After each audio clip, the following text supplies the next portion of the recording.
Welcome to A Woman's Voice, Empowerment Radio, where your voice is heard. Featuring your host, Christy Lee Tritz, international best-selling author, inspirational speaker, and women's empowerment coach.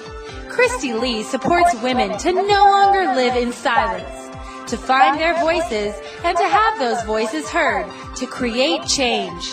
Christy Lee's guests will inspire you, empower you, and show you how to overcome obstacles in your life. Guests will be sharing their stories of survival, how they moved through addiction, going from fear to empowerment, and how they came from silence to sharing their voices and being heard. Christy Lee will also be showcasing professionals who will give you powerful tools to move from where you are to where you want to be. Get ready to be encouraged and inspired. And now, here is your host, Christy Lee Tritz. Hello, everyone, and welcome to the show this week. This week's quote is, "If you don't design your own life plan, chances are you'll fall into someone else's plan. And guess what?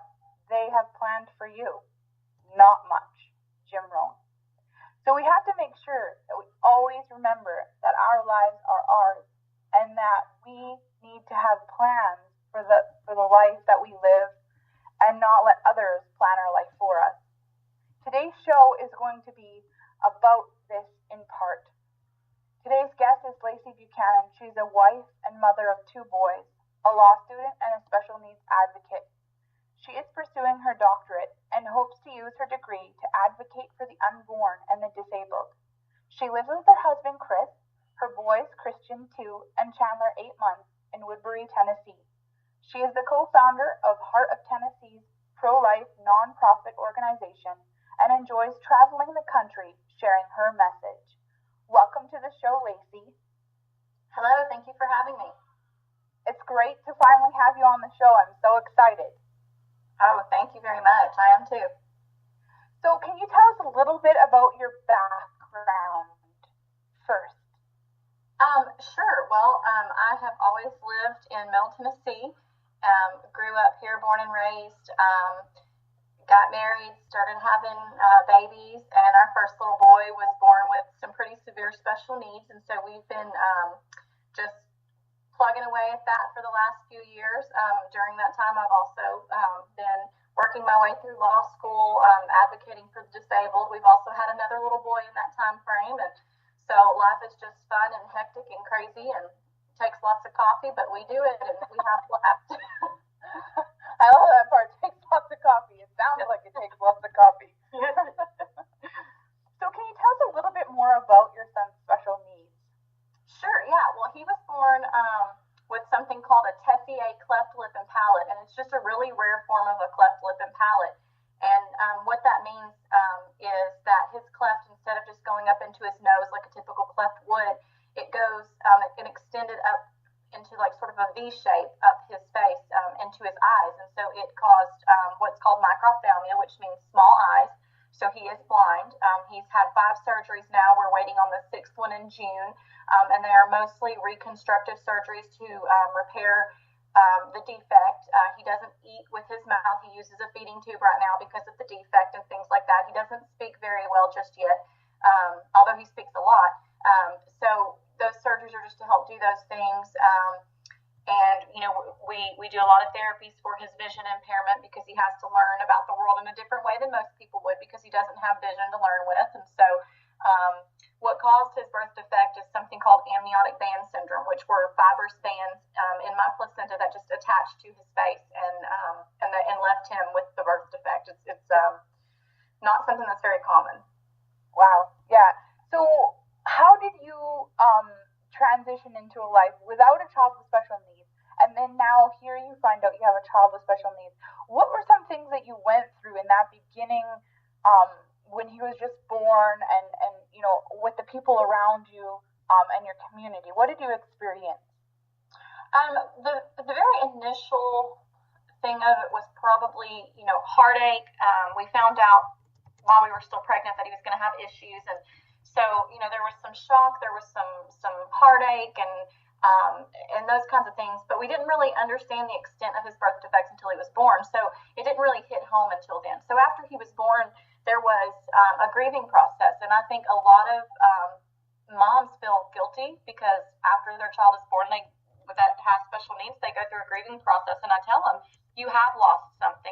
We did lose something. Christian doesn't have vision. So we had to grieve that, and we had to mourn that loss so that we could move forward. And it's just kind of a natural thing, I think. So we had to go through that process and grieve, but eventually we had to come out of it and decide that we wanted to move on and we didn't want to stay there. And so after the grieving process, it was kind of a, okay, let's do this kind of attitude, and whatever it takes. And so that's kind of the attitude that we've kept, and we've also kind of kept an attitude of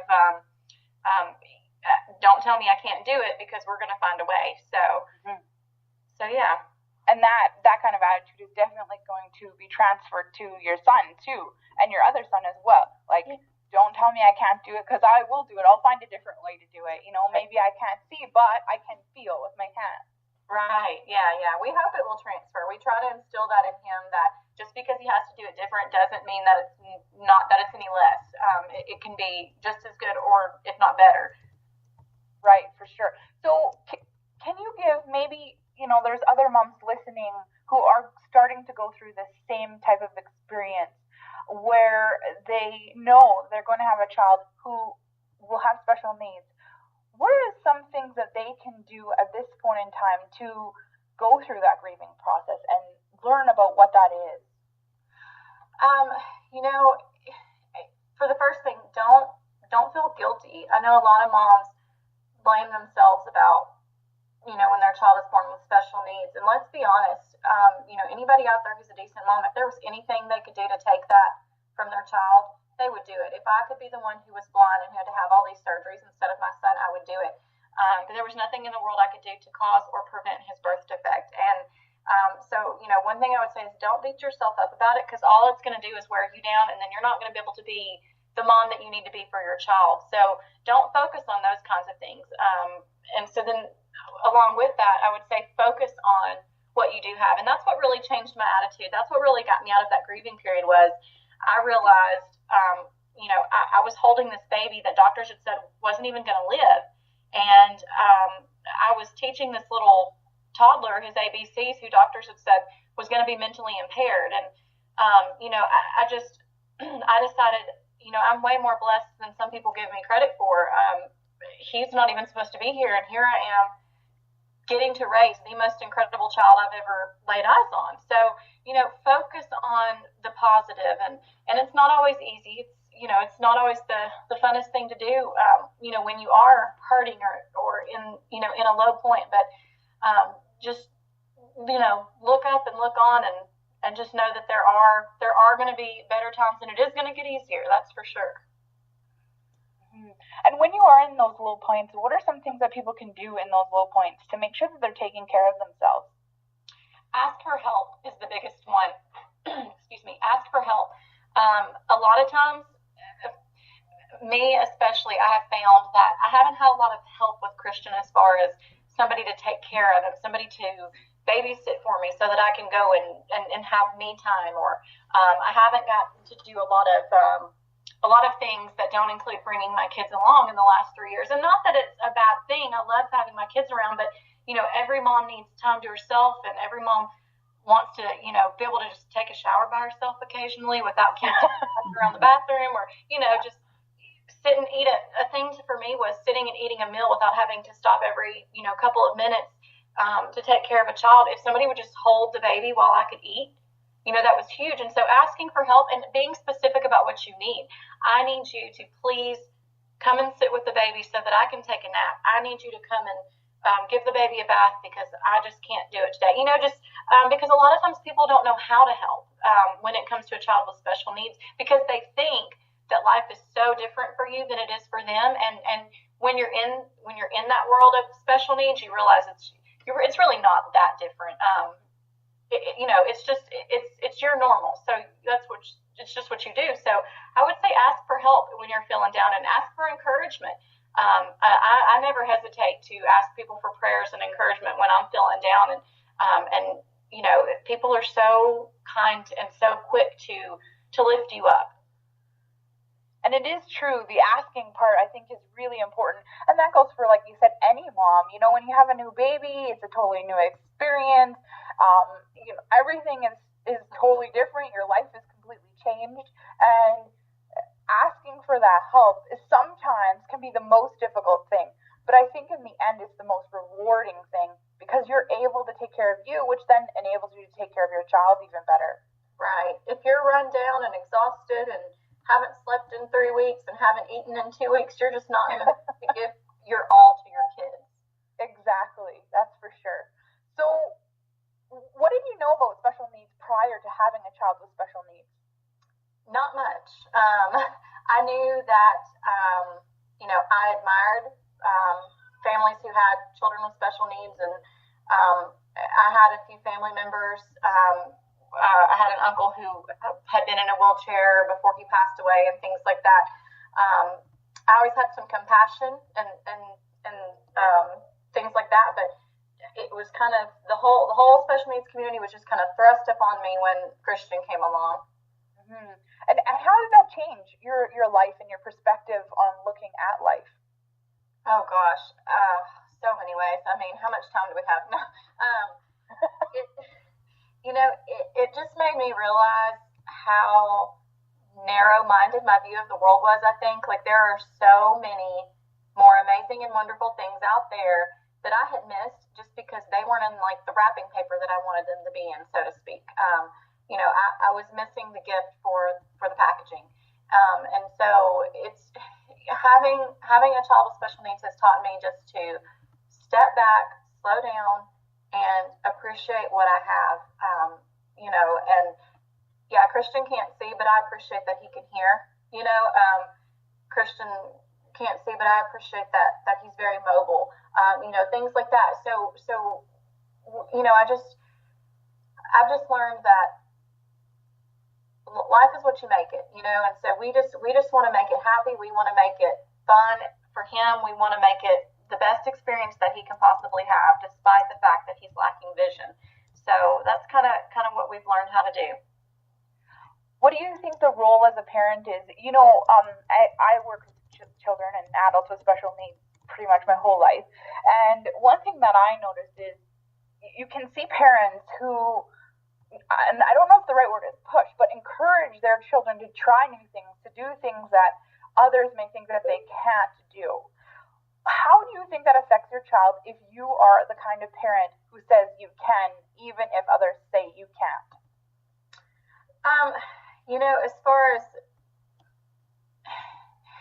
I just think there's a line, we're very careful about, we want to push Christian and encourage Christian to be and to do everything that he can do because he does have so much potential, and we don't want him to ever think that he just gets to sit around and let the world wait on him because he has a disability, because that's just not how it's going to work.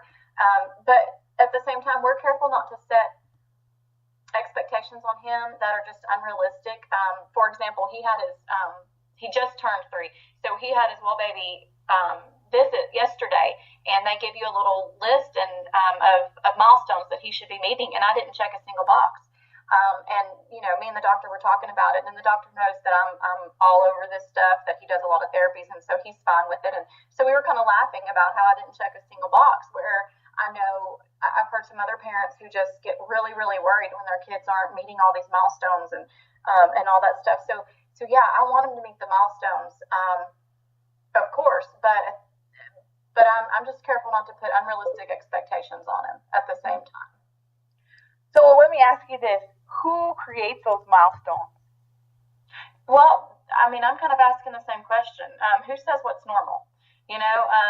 Normal for me is totally different than what's normal for some other people, and so what we have found with Christian is that he meets the milestones. He just doesn't meet them when, the American Academy of Pediatrics says a typical child would meet them, but Christian's not a typical child, and he's an exceptional child, and so the fact that he meets the milestones, despite the fact that he can't see anything at all, I mean, it just impresses me, you know. Yeah, he may do it a year later than what a typical kid would, but man, that does not diminish the fact to me that he's accomplished something so great, and it just allows me to celebrate those milestones even more.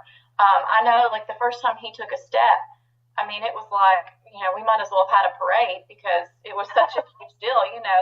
Um, and it is a big deal for every parent, but I mean, just little stuff. The first time he took a hairbrush and brushed his own hair, you know, he was showing that cognitive awareness of making that connection between this is what a hairbrush is and this is what it does. I mean, that's huge for him, you know, and so we've just learned to celebrate those things. Yeah, and I do think a lot of times we put people into a box and we say, well, if you have X, Y, Z, then you should be here or there. But I think each child and each person is an individual, and we all are granted different kinds of gifts and different kinds of talents, and we excel at certain ones and we don't excel at others. And so sometimes school and pediatrics and those kinds of things put, I believe, our children into this line and sort of try and line them up, but they don't really fit there. Right. Yeah. You know, I think Christian and a lot of other kids with special needs are out to prove there really is no box. Mm-hmm. Yeah. And like I said, some children with special needs, I mean, you take even kids with ADHD. You take some of the kids who had ADHD, like I know one here in Canada, and he builds decks for a living. But that's because he can take that that drive that he has, and he puts all that excitement towards building decks. And he doesn't just build a deck; he builds like a fancy, dancy, creative deck. And so one thing that he said that really stuck in my mind was, you need to find out what your children are good at and take that and allow them to excel at it, because once they learn that they're good at something and can excel at it, they will do wonders with it. Oh, I absolutely agree. Play on their strengths and minimize their weaknesses, and that's kind of what they'll do in life. If you teach them to focus on their weaknesses, that's what they'll focus on. And you know, we do have to acknowledge those weaknesses and try to, you know, work on them, but they shouldn't be the focus. Right, and I think when you focus on the strengths, it gives them that self-confidence and the ability to push forward.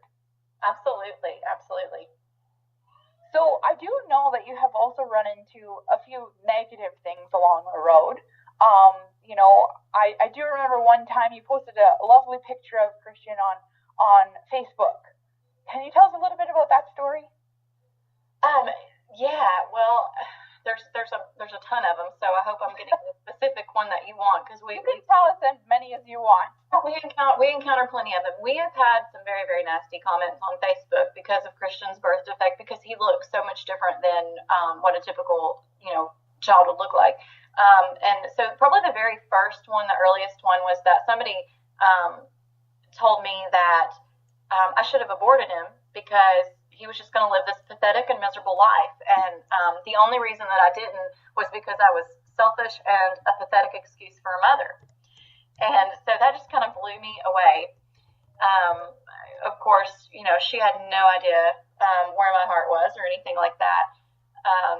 But sometimes you just got to step away and not even worry about stuff like that. It's kind of, you know, that's kind of how I deal with stuff like that. We've had a few where we have people who are just a little too abrasive when they are trying to figure out, you know, why Christian looks different. I've had people accuse me of photoshopping photos and posting them on Facebook of my child.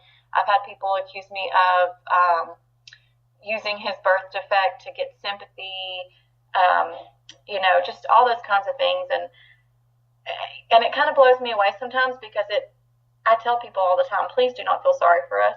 Like, there is nothing to feel sorry for us about, you know, and like, I just want to show people that Christian is awesome and that, you know, it can be done. What people said is impossible can be done.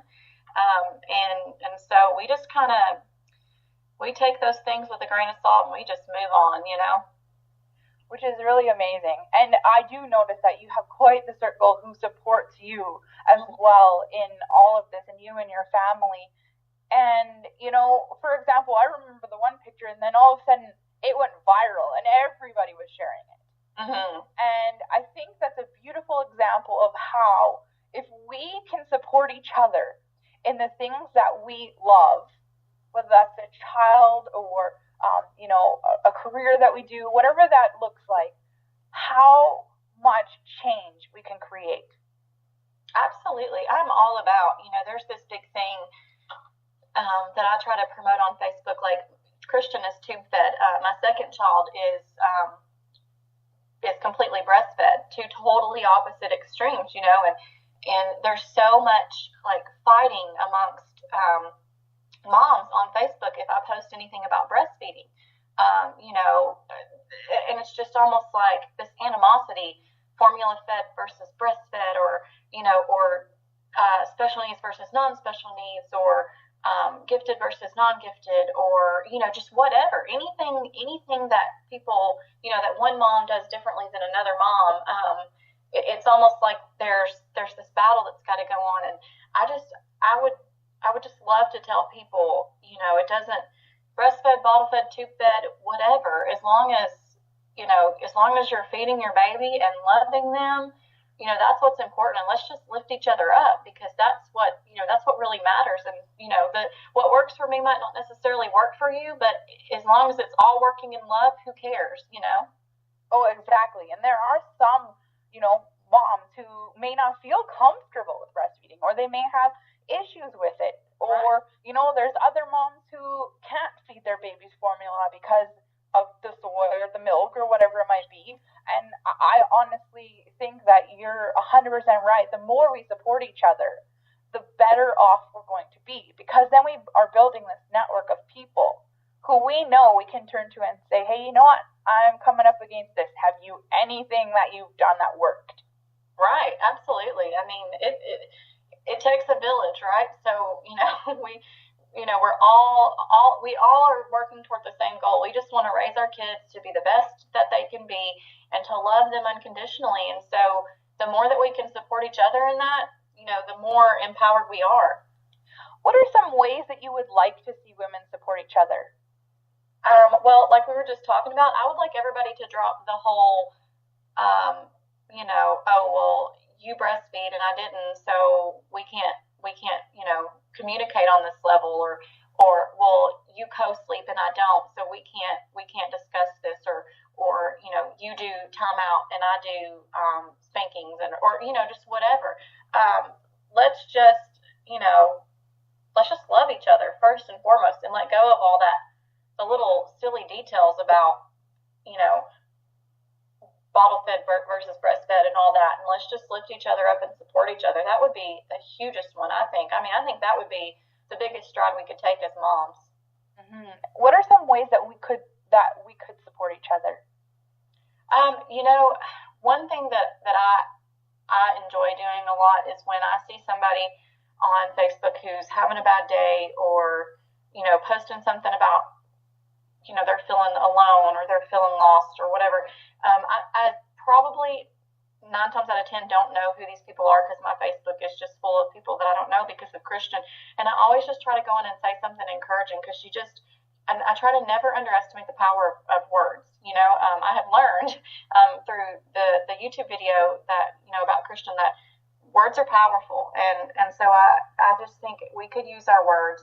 We wouldn't even have to,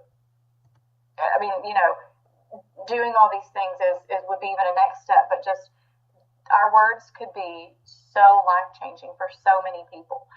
So I just say be an encourager more than a criticizer. And your story actually reminds me of something I heard on our local Christian radio station yesterday. And it was this lady telling her story of how she's like a person who was having a really horrible day, and she was going through a ton of stuff, and was on the line with somebody just for like a product line kind of thing, right? So a customer service person. And this customer service person just could pick up that something was wrong. And she started asking her questions and being a support to her and just listening and being supportive. And the lady started crying on the radio, and she said, you would not believe how much that lady changed my life by just listening and supporting. Absolutely. And so I think it's really important that as people in general, and especially as moms, because we tend to carry a lot on our shoulders to do that, to have that supportive network of people who that if you're having a bad day, that's okay. But you also know that you have people who are going to support you in their words and in their actions. Because we all get that choice. We all get the choice to use our words for good or for bad. Right. So can you tell us a little bit about your nonprofit organization and what that's about? Yeah, it's called Heart of Tennessee Pro-Life, and that is because it was founded in Murfreesboro, Tennessee, which is almost the geographical center of the state of Tennessee.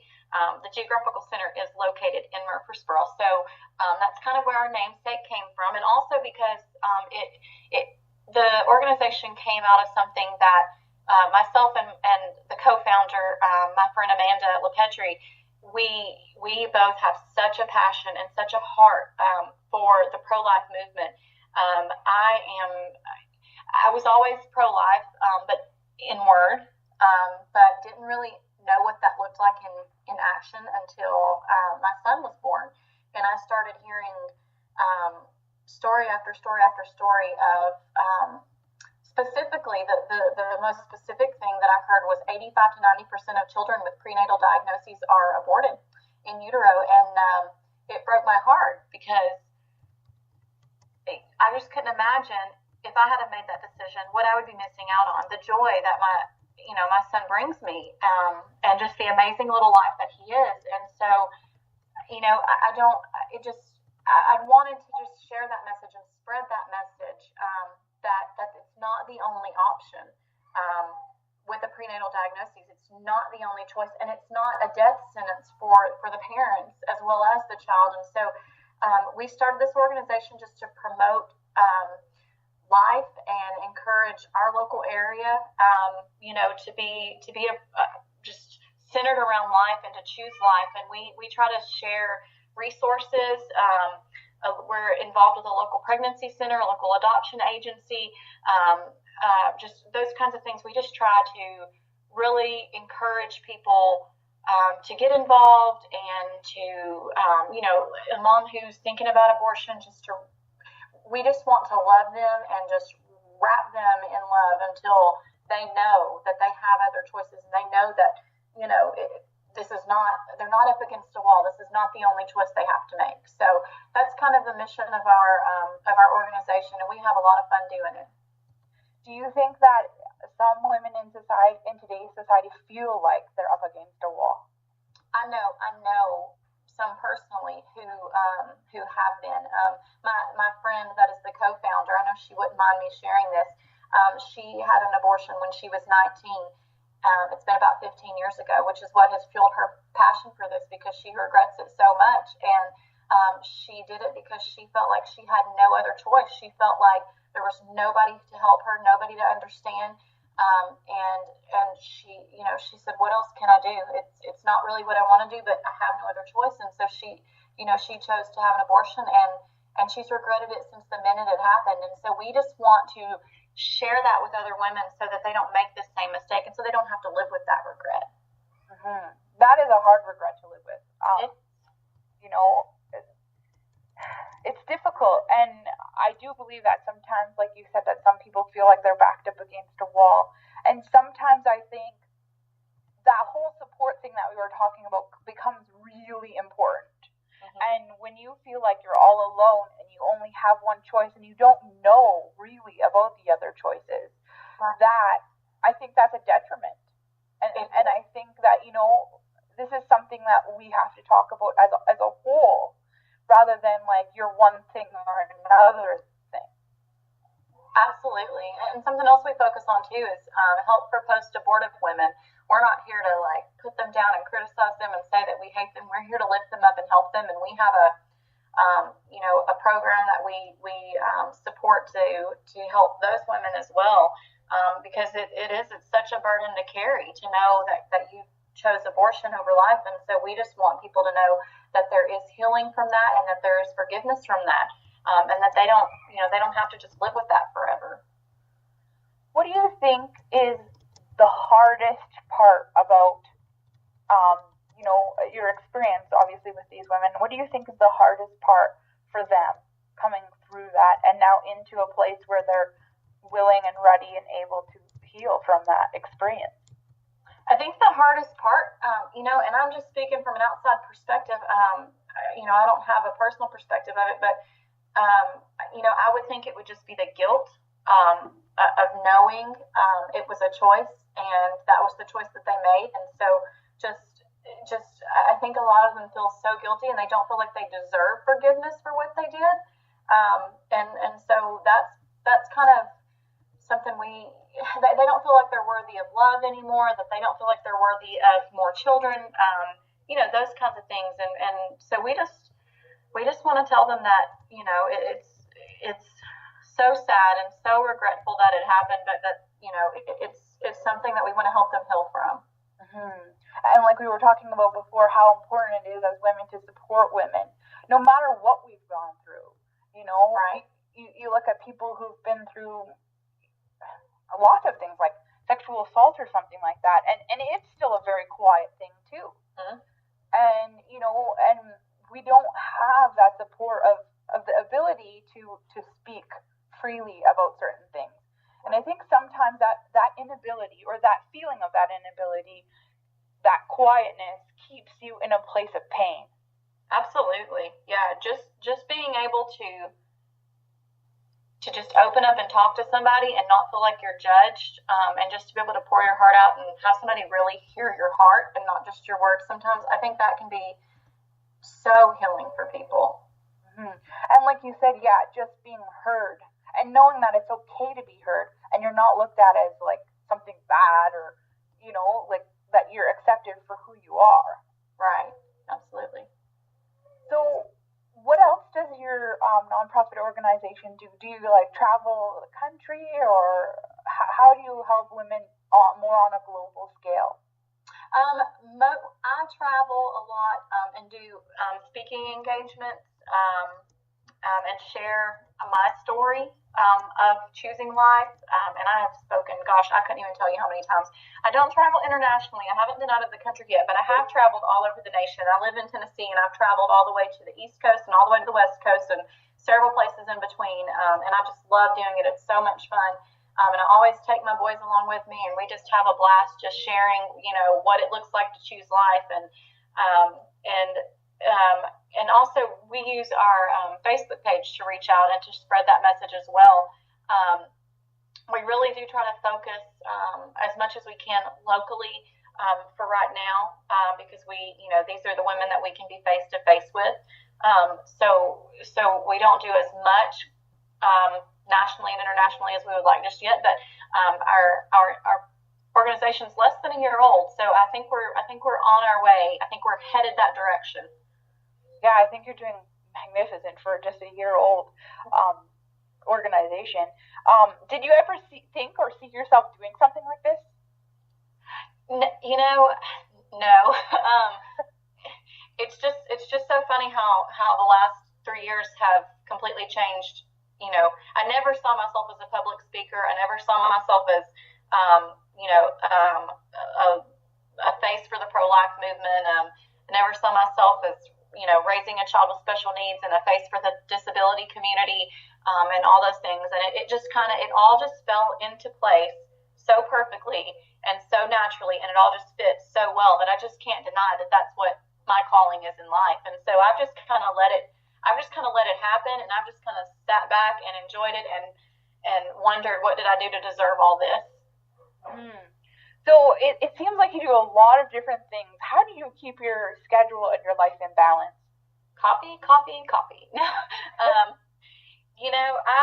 just, have you ever heard that saying, if you want to get something done, let a busy person do it?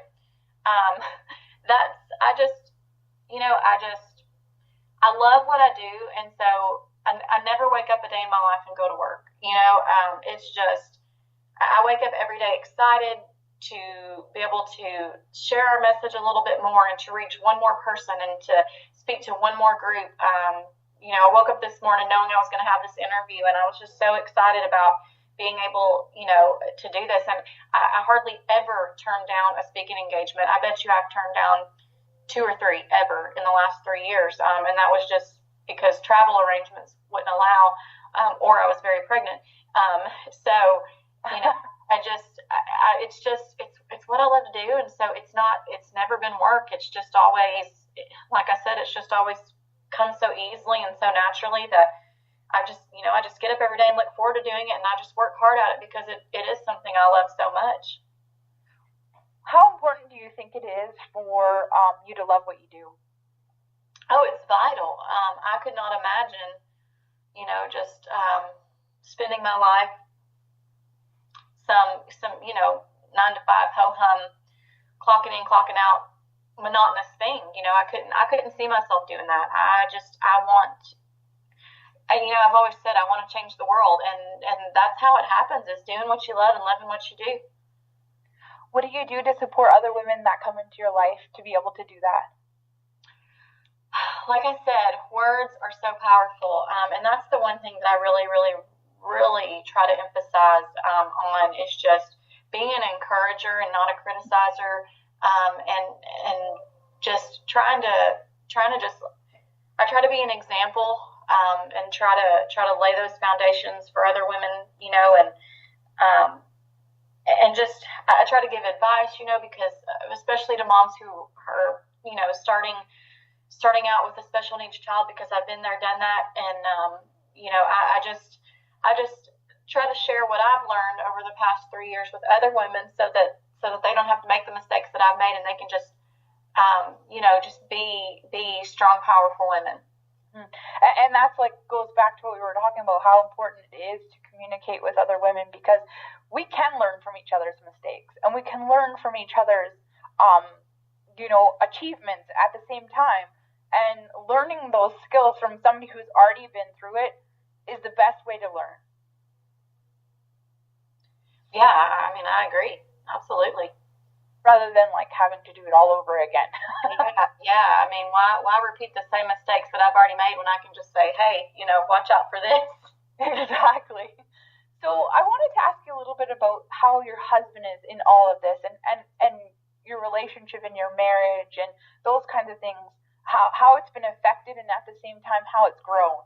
Yeah, well, it was definitely early on. It made just having a child with special needs just put such a strain on things, because we didn't know some days how we were gonna take our next breath.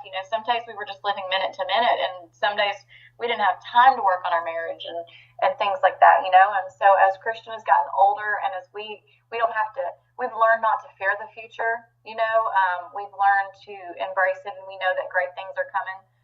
For Christian, and we know that there will be hard days, but we know that we can face them and handle them now. That has made life so much easier, and that has brought all that tension and that anxiety out of the way, and so we can just be a family and move forward. So what are some things that you do to connect with your husband outside of your children? Something we have started recently is just spending time together alone. It's been difficult to find a sitter for Christian because of his special needs, because he's tube fed and things like that. And so we have recently, and so we try to do things, once a month, once every 2 weeks, whenever we can, just alone together.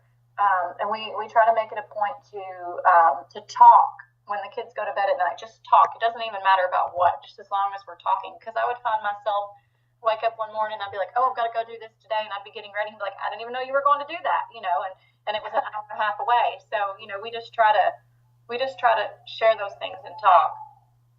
How important do you think that communication is in a marriage? Oh, it's vital. It can't survive without it. It absolutely cannot survive without communication. And so I know there's probably some people listening who maybe are having trouble with communication in their marriage. Do you have some little tidbits that you can give them to start with communicating with their spouse? Something that me and my husband, we talked about recently, something that we've been trying to implement. I don't know that it's perfected yet. I don't know that I'm the greatest person to get advice from about that, but something that we've learned that seems to be working for us is, when there are past hurts and things like that, when you're still hurting and you're not healed from those yet, it's not the best time to deal with them, because you're unable to. So what we have learned is that we have started trying to focus more on strengthening our marriage and investing in those kinds of things. And then when we're a little bit stronger because we've built a little bit more of a connection through communicating, things like that, then we can deal with the painful things, and then we can deal with the past hurts. But when you're trying to deal with them, when you're in the midst of them, it just causes more anxiety and more stress and more hurt. So that's something that we've just learned recently, and something that we're trying to implement ourselves. So we just, the way that we communicate, like the things that we communicate about, and the way that we're communicating, instead of focusing on the hurt, we're trying to focus on the relationship, and then we know we'll deal with the hurt later. Right. When it comes to your children, how do you find balance between, like having a child with special needs, and I'm putting these into boxes, having a child with special needs and a child who's normal? Like, do you find that there's a challenge with that when it comes to just trying to create an equal environment for both? Do you come up across any of those kinds of things at all? We haven't yet. They're both still pretty young. So the issue may arise, but honestly, we have always just tried to treat Christian like, within reason, like we would if he, was perfectly healthy. Of course, there are certain ways that we can't do that because of his vision impairment and things like that. But so the way that we have raised Christian, it just kind of has been the same way that we've raised our second child as well. So, and it's always been important to us to raise Christian and not focus on the disability, and not that be the center of everything. So, we're learning still, of course, because like I said, they're still both very young. But so far, I feel like it's a pretty good balance, and it's not been very hard to balance those issues out. And Christian is just, he's a very typical child in a whole lot of ways, and so it's just, he's made it kind of easy for us. That's good. Yeah, I just know that could be something some of our listeners could be running up against. Mm-hmm. How to not look at the condition, but look at them as a child, and supporting them in that frame of things. Mm-hmm. Absolutely. I think it's so important to look, to see the child first and the disability, later. And of course, I don't think it's healthy to ignore the disability altogether and pretend it doesn't exist. But it can't be the center. It can't be the focus of what's going on, or then it will be the focus of the child. And that's just not how we want Christian to grow up with that mindset. How are you planning for the future when it comes to, growing up as a family? The same way anybody else would really. I'm still working toward career goals as far as school and things like that. We're working toward getting Christian ready for school, ready for, real school. He's in like a pre-K program right now, so we're building him up to those things where he can go and attend a regular school with typical peers and things like that. And so we try to just think about the future so that we can, be prepared for it, but at the same time, we don't dwell on it and we're not afraid of it. Hmm. Where do you think that you would like to see things go with your nonprofit organization and your speaking, those kinds of things, coming up in the next few years? What are some things that you have as goals? I would just like to see everything grow. I would like to see more speaking engagements because, like I said, I love doing it. I would love to just share my story more and more. And with the organization, I would like to just grow in our size as far as like how many people that we can reach, and the organization as a whole, the events that we hold, and the impact that we have on our community, and just to take that, that one community that we're in and just spread it out. Mm-hmm. What can people around you who are listening do to support you in your endeavor? As far as the organization? Mm-hmm. Well, the organization is nonprofit, so of course we always take donations for that. But just like mostly what we hope is that people will get involved with, like we're hosting like fundraiser events for a Yes on One, which is a pro-life movement in Tennessee. We hope to hold some fundraisers for the local pregnancy center here, like a diaper drive and things like that is something that we're kind of in the works on. We hold a like a walk for life, like they do on the East and the West Coast every year. So like participation is just something that we would love to see. We want to see people get involved, and we want to see people, I call it putting your feet to the pavement when it comes to the pro-life movement, and just getting involved and doing things that really help women who are faced with abortion. Mm-hmm. And where can people get a hold of you? Like, where can they go to find your nonprofit organization or other endeavors that you do, like a website? Do you have that you can give our listeners so that they can be able to help you with that? Yes. Our Heart of Tennessee Pro-Life organization has a Facebook page, which is just called Heart of Tennessee Pro-Life. And then we have a website as well where we keep up with like the events that we're doing and resources and things like that. And that's just heartoftennesseeprolife.org. And then I have a Facebook page. It's called Lacey and Christian Buchanan, where I just kind of put up events that are going on. I share a lot of funny things about Christian and the things that he's doing, and I just try to keep people up to date on like his milestones and his surgeries and those kinds of things, but also on like we travel a lot. So, hey, I'm going to be in this area if you'd like to come and meet him, and those kinds of things as far as that goes. Okay. And do you have anything that's coming up soon? I will be in Ohio in April, speaking for Goodwill at a banquet dinner that they're doing. It's probably my next big one, and that's just me personally. The organization, our next big event, we're looking into the summer, like I said, a fundraiser event for something called Yes on One, which has to do with the pro-life amendment that's going to be on the ballot, and we're supporting this pro-life amendment. So that's going to be our next big event, and then for the organization. And then we're looking into holding a diaper drive at some point this year for the pregnancy center, where we'll have a goal and we want to collect, say, 10,000 diapers, and we want to donate those to the pregnancy center once we collect them. So those are our big things coming up. Okay. What is one last thing that you could leave our audience with today? If there's anything, kind of pressing on your heart, or something that you would really like to share at this point, what would that be? Ooh, I could say a whole lot, I guess. Let me see. It's hard for me to narrow it down sometimes. That's okay. I've got a lot to share about a lot of things. We have some time, so we can listen.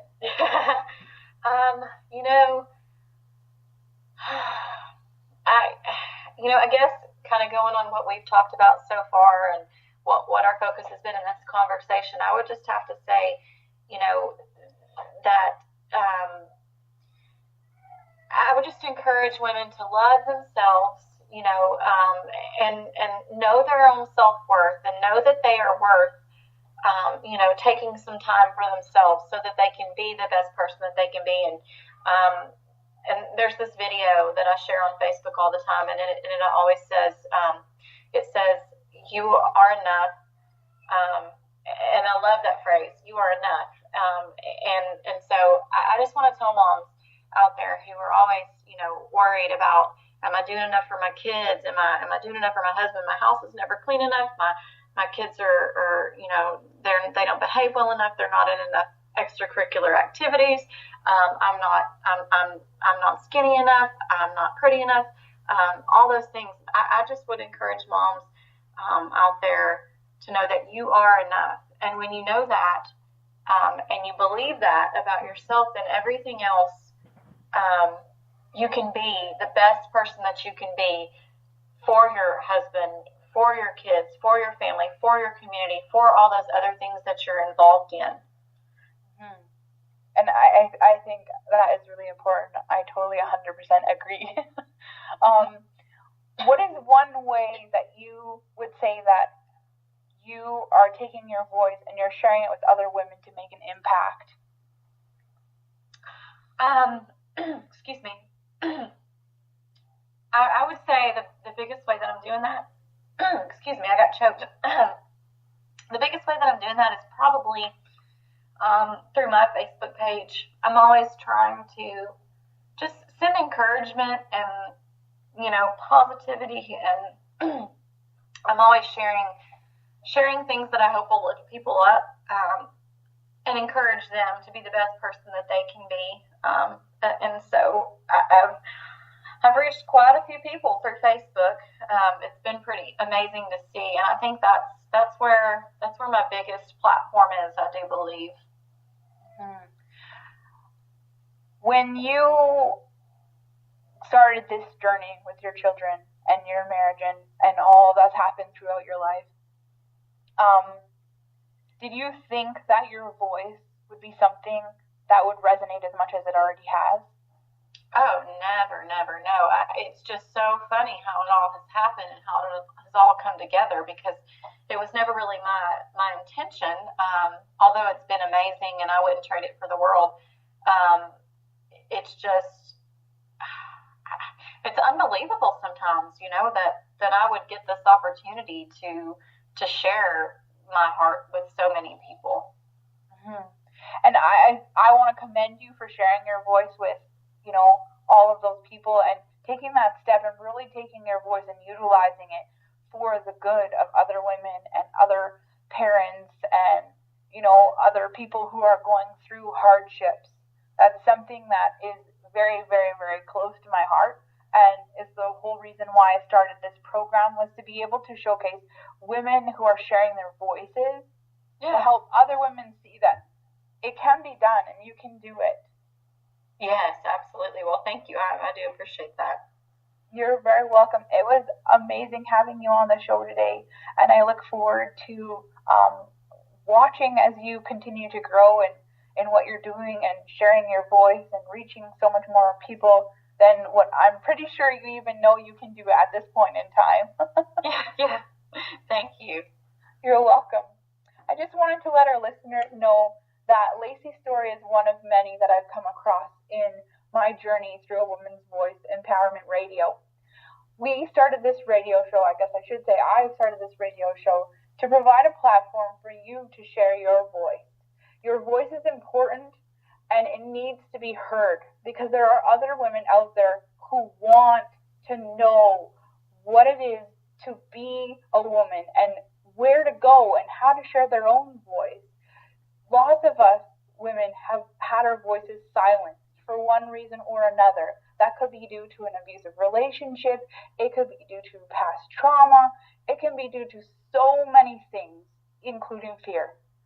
It's time now that we stand up and take a stand together as women, as a collaborative group, and say, I'm not going to be silent anymore.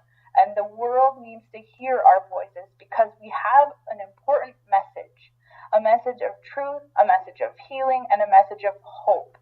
It is my hope that through this radio show, and as well through my anthology project that I'm just starting, to be able to showcase your voice, because it is very important to me that what you have to say gets out there, because your story, no matter how small you think it is, will change other women's lives. Please contact me at contact@ChristyLeeTritz.com to know more about these projects and more projects that we will be having in the future. Thank you very much for listening to the show today, and I look forward to connecting with you again next Thursday. Thank you for joining Christy Lee and her guest on the show today. Tune in to A Woman's Voice Empowerment Radio every Thursday at 1 Mountain Standard Time. This station is made possible by generous donations made by our listeners. To donate, please visit ChristyLeeTritz.com and keep helping us share women's voices. Have a blessed day full of inspiration.